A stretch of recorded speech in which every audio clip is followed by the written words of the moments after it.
Hello viewers, বিনোদন জগতের সব খবর নিয়ে আপনাদের সঙ্গে এই মুহূর্তে রয়েছে আমি রিপোর্টার মিলা। দেশের আপামর পরিস্থিতির কারণে দীর্ঘ 10-11 দিন প্রায় ঘরে বসা শাকিব খান, অপু বিশ্বাস বসুন্ধরা থেকে নিকেতনে কিংবা গুলশানে আসতে বললেও অপু বিশ্বাস জয়কে নিয়ে আসতে একদমই রাজি হননি। এরই মধ্যে জয় পাগলামি করেছে পাপাকে দেখার জন্য। শাকিব খান দু একদিন গিয়ে দেখা করে আসলেও শাকিব খানের বাবা মা অনেকদিনই দেখেন না আবরাম খান জয়কে। আর তাই গতকাল পরিস্থিতি একটু শাকিব খানের বাবা মা বায়না করেন শাকিবের কাছে, আমাকে নিয়ে চল অপুর বাড়িতে, অপুকে দেখবো এবং জয়কে দেখবো। শাকিব খান বলেন ঠিক আছে, রেডি হও। শাকিবের বাবা মা রেডি হলে নিজে ড্রাইভ করে নিয়ে যান বসুন্ধরায়।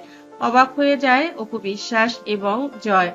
শাশুড়িকে জড়িয়ে ধরে অপু বিশ্বাস বলে, আমার মা বেশি ভালো।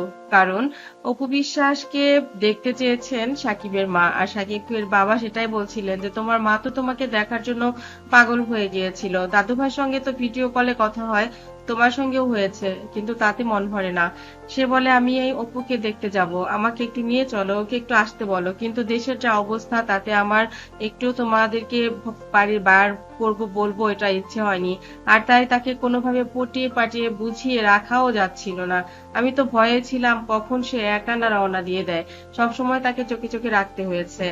অপু বিশ্বাস মাকে জড়িয়ে ধরে বললেন, মা তুমি আমাকে বললেই পারতে তোমার আমাকে এত দেখতে ইচ্ছে করছে, আমি তোমার কাছে চলে যেতাম, আমাকে আর কে আটকাতো, আর আমার কিছু হতো না, আমি ওভাবে বুঝেই যেতে পারতাম, তুমি কেন আমাকে বলনি? শাকিব খানের মা বলেন, আমি কি ফোন করতে পারি? তোর বাবাকে বললে তোর বাবাই তো আমাকে ধরিয়ে দেয় না, আর শাকিব তো হচ্ছে আরেক দুষ্ট, তো কোনো কথাই শোনে না।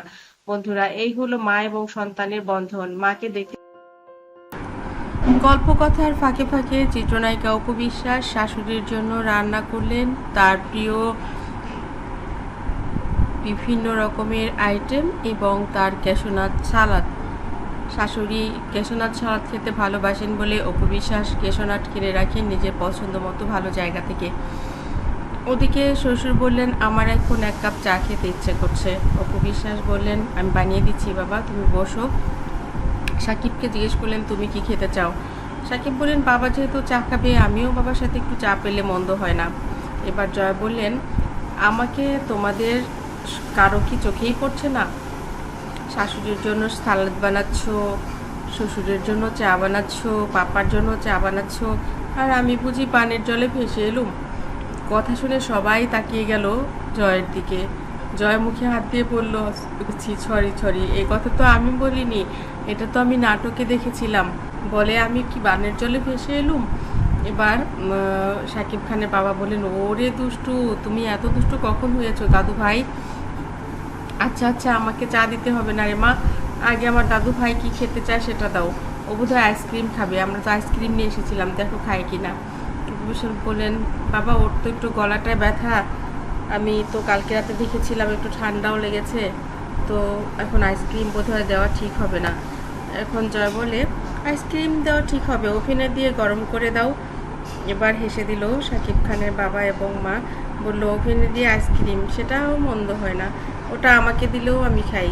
জয় বলে, তুমি যে কোক গরম করে খাও ওভেনে দিয়ে, সেটা কিন্তু আমি সবাইকে এবার বলে দেব। এবার অপু বললেন, মা তো ঠিকই করে, 10 সেকেন্ড দিলে ঠান্ডাটা কমে, ওভাবেই খেতে হয়, তোমাকেও আইসক্রিম ওভাবেই করে দিচ্ছি, দাঁড়াও।